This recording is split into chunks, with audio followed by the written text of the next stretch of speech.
नमस्कार प्यारे दोस्तों, मैं बिल्ली मौसी आपके लिए एक बार फिर एक और मोरल स्टोरी लेकर आई हूँ। अगर आपने अभी तक हमारे चैनल को सब्सक्राइब नहीं किया है तो सब्सक्राइब कर लीजिए। चलिए कहानी शुरू करते हैं।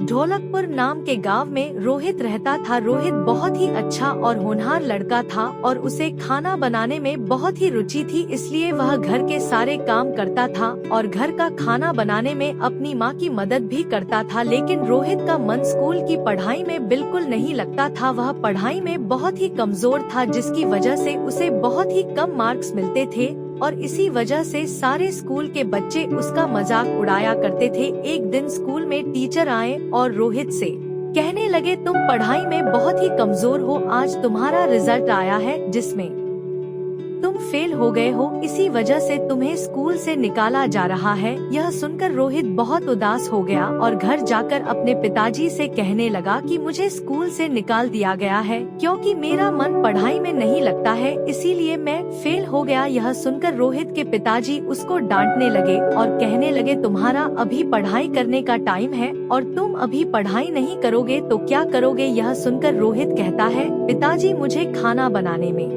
बहुत दिलचस्पी है, मुझे दूसरा कोई काम नहीं आता, ना ही मेरा पढ़ाई में मन लगता है। यह सुनने के बाद उसके पिताजी से और जोर जोर से डांटने लगे। रोहित घर का काम करता था और खाना बनाता रहता था, लेकिन वह बहुत ही स्वादिष्ट खाना बनाता था, इसलिए गांव के लोग उसे कहते थे, अरे यह लड़का नहीं लड़की है, और उसे ताना दिया करते थे, जिसकी वजह से रोहित के पिताजी उसे डॉक्टर के पास लेकर जाते हैं और उसकी दिमागी हालत चेक करने के लिए कहते हैं।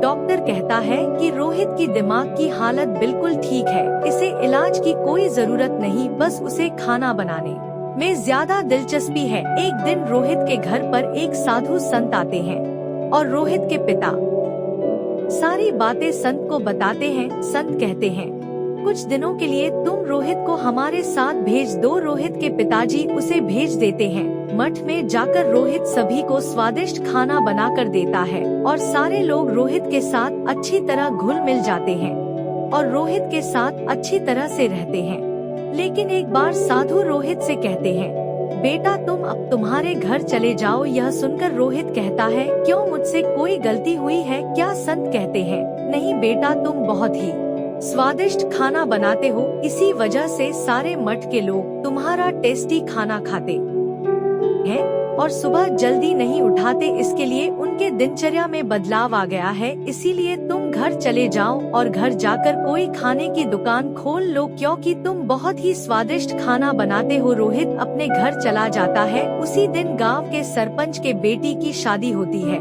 और वो रोहित को भी न्योता देते हैं। रोहित भी शादी में जाता है और शादी में जाने के बाद एक हलवाई को हार्ट अटैक आ जाता है, जो खाना बनाने में कारीगर था, और इसी वजह से सारे खाने बनाने वाले वहाँ से चल जाते हैं। सरपंच जी को बहुत ही टेंशन होने लगती है, क्योंकि उनके बेटी की शादी में बहुत बड़े बड़े लोग, इंजीनियर, डॉक्टर, वकील आने वाले थे और अगर उन्हें खाना टाइम पर नहीं मिला तो उनकी इज्जत का क्या होगा। यही वह सब बातें रोहित को बता रहे थे। रोहित कहता है, सरपंच जी आप फिक्र मत कीजिए, मैं पूरा खाना बनाऊंगा, मुझे बस आप 4-5 लड़के दे दीजिए। सरपंच जी रोहित को 5 लड़के देते हैं। रोहित बहुत ही कम समय में सभी बारातियों के लिए एकदम स्वादिष्ट खाना बनाता है और सभी बाराती बहुत ही मजे लेकर स्वादिष्ट खाना खाते हैं। यह देखकर सरपंच जी बहुत खुश होते हैं।